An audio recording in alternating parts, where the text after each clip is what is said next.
ഈ വീഡിയോയിൽ നമ്മൾ ഡിസ്കസ് ചെയ്യുന്നത് സൈക്കോമെട്രിയെക്കുറിച്ചാണ്. സൈക്കോമെട്രി എന്ന് പറയുമ്പോൾ psychrometry is an engineering science that deals with the behaviour of moist air. Moist എയറിൻ്റെ ബിഹേവിയറിനെ പഠിക്കുന്ന എഞ്ചിനീയറിംഗ് ശാഖയാണ് സൈക്കോമെട്രി എന്ന് പറയുന്നത്. മോയ്സ്റ്റ് എയർ എന്ന് പറഞ്ഞാൽ it's A mixture of dry air and water vapour. The amount of water vapor in air plays important role in both comfort and industrial air conditioning. ഈ ഒരു പോർഷനകത്ത് നമുക്ക് ഇമ്പോർട്ടൻ്റ് ആയിട്ട് പഠിക്കാനുള്ള next ടോപ്പിക്കാണ് സൈക്കോമെട്രിക് പ്രോപ്പർട്ടീസ് എന്ന് പറയുന്നത്. ഒരു 9 സൈക്കോമെട്രിക് പ്രോപ്പർട്ടീസ് നമ്മൾ അത്യാവശ്യമായിട്ടും മനസ്സിലാക്കിയിരിക്കണം. എക്സാമിന് നമുക്ക് ചോദിക്കാൻ സാധ്യതയുള്ള ഒരു പോർഷനാണിത്. ഒന്നാമത്തത് dry air. Air contains no water vapour. രണ്ടാമത്തത് moist air, mixture of dry air and water vapour. മൂന്നാമതാണ് സാച്ചുറേറ്റഡ് എയർ എന്ന് പറയുന്നത്. Air which contains maximum amount of water vapour which air can hold at a given temperature and pressure. നാലാമത്തെ important ടേമാണ് dry bulb temperature. Temperature of air measured by an ordinary thermometer. Ordinary thermometer കൊണ്ട് അളക്കുന്ന എയറിൻ്റെ ടെമ്പറേച്ചറിന് പറയുന്ന പേരാണ് dry bulb temperature. അഞ്ചാമത്തെ wet bulb ടെമ്പറേച്ചറാണ്. Temperature record by a thermometer when its bulb is covered by a wet cloth. തെർമോമീറ്ററിൻ്റെ ബൾബിനെ ഒരു വെറ്റ് ക്ലോത്ത് കൊണ്ട് നമ്മൾ കവർ ചെയ്തിട്ട് ആ സമയത്ത് റെക്കോർഡ് ചെയ്യപ്പെടുന്ന ടെമ്പറേച്ചറിന് പറയുന്ന പേരാണ് വെറ്റ് ബൾബ് ടെമ്പറേച്ചർ. ആറാമത്തെ ടേമാണ് specific humidity. Ratio of mass of water vapour to the mass of dry air. It is a ratio of mass of water vapour to the mass of dry air. ഏഴാമത്തെ ടേമാണ് relative humidity. അതും ഒരു ratio ആണ്. It is a ratio of water vapour in a given volume of moist air at a given temperature to the mass of water vapour contained in the same volume of moist air at same temperature when air is saturated. എട്ടാമത്തെ important ടേമാണ് wet bulb depression എന്ന് പറയുന്നത്. It is a difference between dry bulb temperature and wet bulb thermometer readings. Wet bulb temperature എന്തായിരുന്നു, dry bulb temperature എന്തായിരുന്നു നമ്മൾ കണ്ടു. അതിൻ്റെ ഡിഫറൻസിന് പറയുന്ന പേരാണ് വെറ്റ് ബൾബ് ഡിപ്രഷൻ എന്ന് പറയുന്നത്. It's magnitude depends on the relative humidity of air. If the magnitude is 0 then the relative humidity is 100%. ഒൻപതാമത്തെ ടേമാണ് ഡ്യൂ പോയിൻറ്റ് ടെമ്പറേച്ചർ അല്ലെങ്കിൽ TDP. It is the temperature of atmospheric air at which the water vapour present in the air start condensing. Atmospheric എയറിൻ്റെ temperature എപ്പോഴാണെന്ന് ചോദിച്ചു കഴിഞ്ഞാൽ അതിനകത്തുള്ള water vapour contents ചെയ്യാൻ തുടങ്ങുമ്പോഴുള്ള അതിൻ്റെ ടെമ്പറേച്ചർ എന്ന് പറയുന്നതാണ് ഡ്യൂ പോയിൻറ്റ് ടെമ്പറേച്ചർ. അപ്പോൾ ഈ പറയുന്ന 9 പ്രോപ്പർട്ടീസ് നമ്മൾ പഠിക്കണം. അതിനകത്ത് ഏറ്റവും ഇമ്പോർട്ടൻ്റ് ആയിട്ടുള്ള dry bulb temperature, wet bulb temperature, പിന്നെ വന്നിട്ട് ഡ്യൂ പോയിൻറ്റ് ടെമ്പറേച്ചർ ഇതിനകത്ത് ഏറ്റവും ഇമ്പോർട്ടൻ്റ് ആണ്. ഇനി നെക്സ്റ്റ് നമ്മൾ നോക്കുന്നത് സൈക്കോമെട്രിക് പ്രോസസ്സസാണ്. സൈക്കോമെട്രിക് പ്രോസസ്സിനെ നൊട്ടേറ്റ് ചെയ്യപ്പെടുന്നൊരു ചാർട്ടാണ് ഈ കാണുന്നത്. ഇതിനെ നമ്മൾ ഹയർ ക്ലാസ്സിൽ പഠിക്കും. ഇതിനെ പറയുന്ന പേര് സൈക്കോമെട്രിക് ചാർട്ട് എന്നാണ് നമ്മൾ ഇതിനെ പഠിക്കുന്നത്, സൈക്കോമെട്രിക് ചാർട്ട്. അപ്പോൾ ഈ ചാർട്ട് നമ്മൾ നോക്കിക്കഴിഞ്ഞാൽ ഇത് നിങ്ങൾക്ക് പഠിക്കേണ്ട ആവശ്യമില്ല, ജസ്റ്റ് ഒരു ഇൻഫർമേഷന് തന്നേ ഉള്ളൂ. It is a graphical representation of properties of moist air. Moist എയറിൻ്റെ പ്രോപ്പർട്ടീസിനെ ഗ്രാഫിക്കലായിട്ടൊന്ന് റെപ്രസെൻറ്റ് ചെയ്യുന്ന പറയുന്ന ചാർട്ടിന് പറയുന്നതാണ് സൈക്കോമെട്രിക് ചാർട്ട് എന്ന് പറയുന്നത്. അപ്പോൾ ഇതിൻ്റെ ഒരു സിംപ്ലസ്റ്റ് ഫോമാണ് ഈ കാണുന്നത്. അപ്പോൾ ഇത് നമ്മൾ നോക്കിക്കഴിഞ്ഞാൽ ഈ ഒരു ഫിഗർ നിർബന്ധമായിട്ട് നമ്മൾ പഠിച്ചിരിക്കേണ്ട ഫിഗറാണ്. ഡ്രൈ ബൾബ് ടെമ്പറേച്ചർ എന്ന് പറയുന്ന എക്സൈസിൽ കാണും.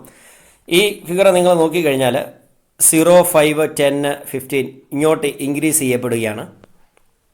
അപ്പോൾ തന്നെ ഈ ഒരു ആക്സിസിൽ ഇവിടെ ഇൻക്രീസ് ചെയ്യുന്നു, ഇവിടെയും വാല്യൂസ് ഇൻക്രീസ് ചെയ്യുന്നു. അപ്പോൾ ഇവിടെ കാണുന്നത് ഡ്രൈ ബൾബ് ടെമ്പറേച്ചറാണ്. ഇവിടെ സ്പെസിഫിക് ഹ്യൂമിഡിറ്റി അടയാളപ്പെടുത്തുന്നു. എന്നിട്ട് ഇത് ജോയിൻ ചെയ്യുന്ന ഈ ലൈന് സാച്ചുറേഷൻ ലൈൻ എന്നാണ് പറയുന്നത്. ഇതിന് പ്രധാനമായും നമുക്ക് ഒരു 7 ഇതിൻ്റെ നെയിംസ് പഠിക്കണം. അതായത് ഫസ്റ്റ് ഈ 1 നിന്ന് 2 വരെ പറയുന്ന ഇതിന് പറയുന്നത് ഹീറ്റിംഗ് എന്നാണ്, അല്ലെങ്കിൽ സെൻസിബിൾ ഹീറ്റിംഗ് എന്ന് പറയും. 1 to 3 എന്ന് പറയുന്നത് കൂളിംഗ് എന്ന് പറയും. 1 to 5 എന്ന് പറയുന്നത് ഡീഹ്യൂമിഡിഫിക്കേഷനാണ്. 1 to 4 എന്ന് പറയുന്നത് ഹ്യൂമിഡിഫിക്കേഷനാണ്. 1 to 6 എന്ന് പറഞ്ഞാൽ ഹീറ്റിംഗ് ആൻഡ് ഹ്യൂമിഡിഫിക്കേഷൻ. 1 to 7 എന്ന് പറഞ്ഞാൽ കൂളിംഗ് ആൻഡ് ഡീഹ്യൂമിഡിഫിക്കേഷൻ. അപ്പോൾ സൈക്കോമെട്രിക് പ്രോസസ്സിനെ എക്സ്പ്ലെയിൻ ചെയ്യാനായിട്ട് എക്സാമിന് ചോദിക്കുമ്പോൾ നിർബന്ധമായും ഈ ഒരു ചാർട്ട് നമ്മൾ വരച്ചു വെച്ചിട്ട് ഈ ഒരു 7 പ്രോസസ്സും അതിനകത്ത് നമ്മൾ അടയാളപ്പെടുത്തണം.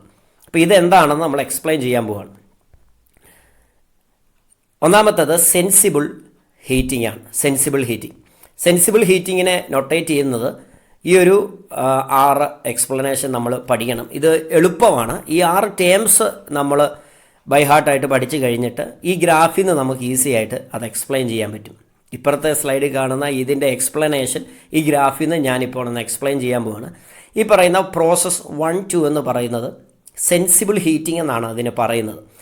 ഇവിടെ എന്താണ് നടക്കുന്നത് എന്ന് ചോദിച്ചാൽ ഈ ഡ്രൈ ബൾബ് ടെമ്പറേച്ചർ കണ്ടോ ഇൻക്രീസ് ചെയ്യുവാണല്ലോ. 1 മുതൽ 2ലേക്ക് പോകുമ്പോൾ ഡ്രൈ ബൾബ് ടെമ്പറേച്ചർ ഇൻക്രീസ് ചെയ്യുന്നു.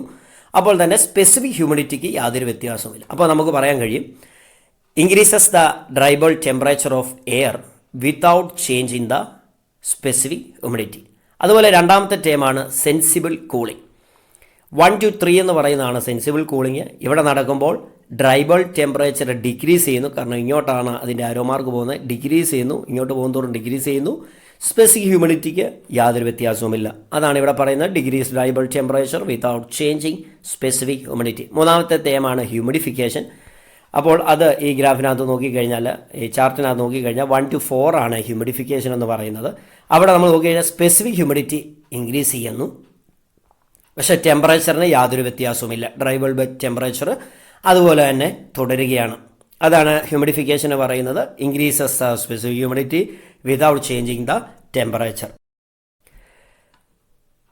നാലാമത്തെ ടേമാണ് ഡീഹ്യൂമിഡിഫിക്കേഷൻ. അതിനും ഈ ഫിഗർ നോക്കി പറയാൻ പറ്റും. 1 to 5 എന്ന് പറഞ്ഞാൽ ടെമ്പറേച്ചറിന് വ്യത്യാസമില്ല, പക്ഷേ സ്പെസിഫിക് ഹ്യൂമിഡിറ്റിക്ക് ഡിക്രീസ് സംഭവിക്കുന്നുണ്ട്. നോക്കിക്കഴിഞ്ഞാൽ നാലാമത്തെ dehumidification decreases the specific humidity without changing the temperature. അഞ്ചാമത്തെ ടേമാണ് heating with humidification. Heating with humidification നമ്മൾ നോക്കിക്കഴിഞ്ഞാൽ ഹീറ്റിംഗ് ആൻഡ് ഹ്യൂമിഡിഫിക്കേഷൻ 1 to 6 എന്ന് പറയുന്നതാണ് നമ്മൾ നൊട്ടേറ്റ് ചെയ്യുന്നത്. ഇവിടെ നോക്കിക്കഴിഞ്ഞാൽ ടെമ്പറേച്ചറും അതുപോലെ തന്നെ ടെമ്പറേച്ചർ ഇൻക്രീസ് ചെയ്യുന്നതുകൊണ്ട് ഇങ്ങോട്ട് പോകുമ്പോൾ സ്പെസിഫിക് ഹ്യൂമിഡിറ്റി ഇൻക്രീസ് ചെയ്യുന്നു. അപ്പോൾ ഹീറ്റിംഗ് ആൻഡ് ഹ്യൂമിഡിഫിക്കേഷനകത്ത് സംഭവിക്കുന്നത് സ്പെസിഫിക് ഹ്യൂമിഡിറ്റിയും ഡ്രൈ ബൾബ് ടെമ്പറേച്ചറും ഇൻക്രീസ് ചെയ്യുന്നു. Increases the both temperature and specific humidity of air. അവസാനത്തേതാണ് കൂളിംഗ് വിത്ത് ഡീഹ്യൂമിഡിഫിക്കേഷൻ. അത് നൊട്ടേറ്റ് ചെയ്യുന്നു 1 to 7 ആണ്. നോക്കിക്കഴിഞ്ഞാൽ ഡ്രൈ ബൾബ് ടെമ്പറേച്ചറും ഡിക്രീസ് ചെയ്യുന്നു, സ്പെസിഫിക് ഹ്യൂമിഡിറ്റിയും ഡിക്രീസ് ചെയ്യുന്നു. ഇങ്ങോട്ട് പോകുമ്പോൾ ടെമ്പറേച്ചർ ഡിക്രീസ് ചെയ്യുന്നു, സ്പെസിഫിക് ഹ്യൂമിഡിറ്റി ഡിക്രീസ് ചെയ്യുന്നു. അതാണ് ഇവിടെ രേഖപ്പെടുത്തിയിരിക്കുന്നത് decreases both temperature and specific humidity of air. അപ്പോൾ സൈക്കോമെട്രി പ്രോസസ്സിനെ കുറിച്ച് ചോദിക്കുമ്പോൾ ഈ പറയുന്നതായ ചാർട്ട് വരയ്ക്കുകയും ഈ സിമ്പിൾ എക്സ്പ്ലനേഷൻ ഈ ചാർട്ട് നോക്കി നമ്മൾ രേഖപ്പെടുത്തുകയും വേണം. അപ്പോൾ തന്നെ ഈ 6 ടേംസ് ബൈ ഹാർട്ടായിട്ട് പഠിക്കണം. ഇനി ഈ പറഞ്ഞിരിക്കുന്ന ടേംസ് എന്തൊക്കെയാണെന്ന് നമ്മൾ നോക്കാൻ പോകുന്നത്. ഈ ഹീറ്റിംഗ് എന്ന് പറഞ്ഞാൽ സെൻസിബിൾ ഹീറ്റിംഗ് എന്നാണ് ഇതിന് പറയുന്നത്. നമ്മൾ ഹീറ്റിംഗ് എന്ന് എഴുതിയാൽ മതി. അപ്പോൾ ഹീറ്റിംഗ് എന്താണ്, ഹ്യൂമിഡിഫിക്കേഷൻ എന്താണ്, കൂളിംഗ് ആൻഡ് ഡീഹ്യൂമിഡിഫിക്കേഷൻ എന്താണ്, ഹീറ്റിംഗ് ആൻഡ് ഹ്യൂമിഡിഫിക്കേഷൻ എന്താണ്, ഡീഹ്യൂമിഡിഫിക്കേഷൻ എന്താണ് നമ്മൾ നോക്കാൻ പോവുകയാണ്. ഡ്രൈ ബൾബ് ടെമ്പറേച്ചറും സ്പെസിഫിക് ഹ്യൂമിഡിറ്റിയും നമ്മൾ ഇതിൻ്റെ പ്രോപ്പർട്ടീസ് പഠിച്ച കൂട്ടത്തിൽ മുമ്പേ നമ്മൾ പഠിച്ചിരുന്നു. അപ്പോൾ ഈ പറയുന്ന പ്രോസസ്സുകൾ എന്താണെന്ന് നമ്മൾ നോക്കാൻ പോവുകയാണ്. ഒന്നാമത്തെ പ്രോസസ്സ് പഠിക്കുന്നതിന് തൊട്ട് മുമ്പായിട്ട് ടെമ്പറേച്ചർ കൺട്രോൾ എന്ന് പറയുന്ന ഒരു ചെറിയ ടോപ്പിക്ക് അവിടെയുണ്ട്. ഒന്നാമത്തെ പ്രോസസ്സ് എന്ന് പറയുന്നത് ഇതാണ്, ഹീറ്റിങ്ങും കൂളിങ്ങുമാണ്. വെറും ഹീറ്റിംഗ് അല്ല, സെൻസിബിൾ ഹീറ്റിങ്ങും സെൻസിബിൾ കൂളിങ്ങുമാണ്. 1, 2 and 1, 3. അതെന്താണ് നോക്കാൻ പോവുകയാണ്. Increasing or decreasing the dry bulb temperature of air is carried out by the process known as sensible heating and cooling. Dry bulb ടെമ്പറേച്ചറിനെ ഇൻക്രീസ് ചെയ്യുകയും ഡിക്രീസ് ചെയ്യുകയും ചെയ്യുന്ന പ്രോസസ്സിന് പറയുന്ന പേരാണ് sensible heating or sensible cooling. Temperature കൂടിയ heating എന്ന് പറയും, ടെമ്പറേച്ചർ കുറഞ്ഞാൽ കൂളിംഗ് എന്ന് പറയും. ഇതിനെ ചാർട്ടിനകത്ത് റെപ്രസെൻറ്റ് ചെയ്തേക്കുന്നത് 1 to 2, 1 to 3 ആണ്. 1 to 2 നോക്കിക്കഴിഞ്ഞാൽ സെൻസിബിൾ ഹീറ്റിംഗ് ആണ്. 1 to 3 എന്ന് പറഞ്ഞാൽ സെൻസിബിൾ കൂളിംഗ്. അപ്പോൾ എന്താണ് സെൻസിബിൾ ഹീറ്റിംഗും സെൻസിബിൾ കൂളിംഗും? It is increasing or decreasing the dry bulb temperature of air is carried out by the process is known as sensible heating and sensible cooling. അപ്പോൾ sensible ഹീറ്റിങ്ങും sensible കൂളിങ്ങും എങ്ങനെയാണ് practically ചെയ്യുന്നതെന്ന് ചോദിച്ചാൽ, the processes are carried out by passing air over heating or cooling coil assured. നോക്കുക, ഇതുപോലൊരു പ്രത്യേക ഒരു അപ്പാരറ്റ്സ് ഉണ്ട് നമുക്ക്. അതിനകത്തൊരു ഹീറ്റിംഗ് കോയിലോ ഹീറ്റിംഗ് ആണ്, സെൻസിബിൾ ഹീറ്റിംഗ് ആണ് നടക്കുന്നതെങ്കിൽ ഒരു ഹീറ്റിംഗ് കോയിൽ വെക്കും. അപ്പോൾ ആംബിയൻ്റ് എയർ ഇതുവഴി പാസ് ചെയ്ത് ഈ കോയിൽ വഴി കടന്നു പോകുമ്പോൾ കണ്ടീഷൻഡ് ആയിട്ടുള്ള എയർ നമുക്ക് കിട്ടും. അതുപോലെ തന്നെ കൂളിംഗ് കോയിലാണ് വെച്ചിരുന്നെങ്കിൽ സെൻസിബിൾ കൂളിംഗ് നടക്കണമെങ്കിൽ കൂളിംഗ് കോയിൽ വെക്കും. ആംബിയൻ്റ് എയർ പാസ് ചെയ്ത് കഴിയുമ്പോൾ നമുക്ക് ഈ പറയുന്ന കൂൾഡ് എയറിനെ കിട്ടും. അപ്പോൾ സെൻസിബിൾ ഹീറ്റിങ്ങും സെൻസിബിൾ കൂളിങ്ങും എന്താണെന്ന് എക്സ്പ്ലെയിൻ ചെയ്യാൻ പറയുമ്പോൾ ഈ പറയുന്ന അപ്പാരറ്റസ് വരച്ചു വെക്കുക, ഈ പറയുന്ന എക്സ്പ്ലനേഷൻ എഴുതുക. രണ്ടാമത്തതാണ് humidification and dehumidification. Humidification and dehumidification എന്താണെന്ന് ചോദിച്ചാൽ increasing the humidity of air is known as humidification and the equipment used for it is known as humidifier. Decreasing the humidity of air is known as dehumidification and the equipment used for this is known as dehumidifier. ഹ്യൂമിഡിറ്റിയെ increase ചെയ്യുന്ന പ്രോസസ്സിന് പറയുന്നു humidification, അതിന് use ചെയ്യുന്ന equipment എന്ന് പറയുന്നു humidifier. Humidity decrease ചെയ്യുന്ന പ്രോസസ്സിന് പറയുന്ന പേരാണ് ഡീഹ്യൂമിഡിഫിക്കേഷൻ, അതിന് യൂസ് ചെയ്യുന്ന എക്യുപ്മെൻറ്റിന് പറയുന്ന പേരാണ് ഡീഹ്യൂമിഡിഫയർ. നമ്മൾ നോക്കിക്കഴിഞ്ഞാൽ ആക്ച്വലി നോക്കുക, അതിനകത്ത് വരുന്ന ഒരു ടേമാണ് ഹീറ്റിംഗ് ആൻഡ് ഹ്യൂമിഡിഫിക്കേഷൻ. ഈ ഗ്രാഫ് നോക്കിക്കഴിഞ്ഞാൽ സെൻസിബിൾ കൂളിംഗ് നോക്കി, സെൻസിബിൾ ഹീറ്റിംഗ് നോക്കി, ഹ്യൂമിഡിഫിക്കേഷൻ നോക്കി, ഡീഹ്യൂമിഡിഫിക്കേഷൻ നോക്കി. ഇനി അടുത്ത് നോക്കാനുള്ളത് കൂളിംഗ് ആൻഡ് ഡീഹ്യൂമിഡിഫിക്കേഷനും ഹീറ്റിംഗ് ആൻഡ് ഹ്യൂമിഡിഫിക്കേഷനാണ്. അതിനകത്ത് നോക്കിയാൽ ഹീറ്റിംഗ് ആൻഡ് ഹ്യൂമിഡിഫിക്കേഷൻ നമ്മൾ നോക്കുന്നു. In this process air passes through A humidifier when the steam is injected. Both specific humidity omega and dry bulb temperature T increases during the process. When the steam mixes with the air, vapor content in the mixture increases, then increasing the specific humidity. Also, since the steam temperature is always higher the temperature increases. Steam humidification and ഹീറ്റിങ്ങിനകത്ത് നമ്മൾ use ചെയ്യുന്ന അപ്പാരറ്റാസ് ഇത്. അതിനകത്ത് ആകെ വ്യത്യാസം വരുന്നതെന്ന് പറഞ്ഞാൽ ഒരു steam humidifier use ചെയ്യുന്നുണ്ട് സ്റ്റീം ഇതുവഴി കൊടുക്കുമ്പോൾ.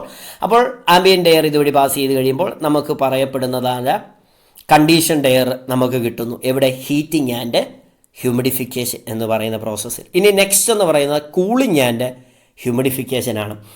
കൂളിംഗ് ആൻഡ് ഹ്യൂമിഡിഫിക്കേഷൻ നിങ്ങൾ ഈ പറയുന്ന ഡെഫിനേഷൻ വായിച്ചു നോക്കുക. ഇതിൻ്റെ എക്സ്പ്ലനേഷൻ 5.4 എന്ന് പറയുന്ന ഈ ഫിഗർ നോക്കിക്കഴിഞ്ഞാൽ ഇവിടെ നമുക്കൊരു വാട്ടർ കൊണ്ട് നനഞ്ഞതായ ഒരു സോക്ക്ഡ് പാഡ് കാണും. അപ്പോൾ ആംബിയൻ്റ് എയർ ഇതുവഴി പാസ് ചെയ്ത് കഴിയുമ്പോൾ കണ്ടീഷൻഡ് ആയിട്ടുള്ള എയർ കിട്ടും. എവിടെ? കൂളിംഗ് ആൻഡ് ഹ്യൂമിഡിഫിക്കേഷനകത്ത്. ആദ്യം പറഞ്ഞത് ഹീറ്റിംഗ് ആൻഡ് ഹ്യൂമിഡിഫിക്കേഷനാണ്. അവിടെ യൂസ് ചെയ്യുന്ന ഒരു സ്റ്റീം ഹ്യൂമിഡിഫയർ ആണ് യൂസ് ചെയ്യുന്നത്. അതുകൊണ്ടാണ് ഹീറ്റിംഗ് ആൻഡ് ഹ്യൂമിഡിഫിക്കേഷൻ അതിൻ്റെ പേര് പറയുന്നത്. രണ്ടാമത്തെ കേസിൽ കൂളിംഗ് ആൻഡ് ഹ്യൂമിഡിഫിക്കേഷൻ്റെ കേസിൽ നമ്മൾ യൂസ് ചെയ്യുന്നത് വാട്ടർ കൊണ്ട് സോക്ക് ചെയ്യപ്പെട്ട ഒരു പാടാണ്. അതുകൊണ്ടാണ് ഇതിന് കൂളിംഗ് ആൻഡ് ഹ്യൂമിഡിഫിക്കേഷൻ എന്ന് പറയുന്നത്.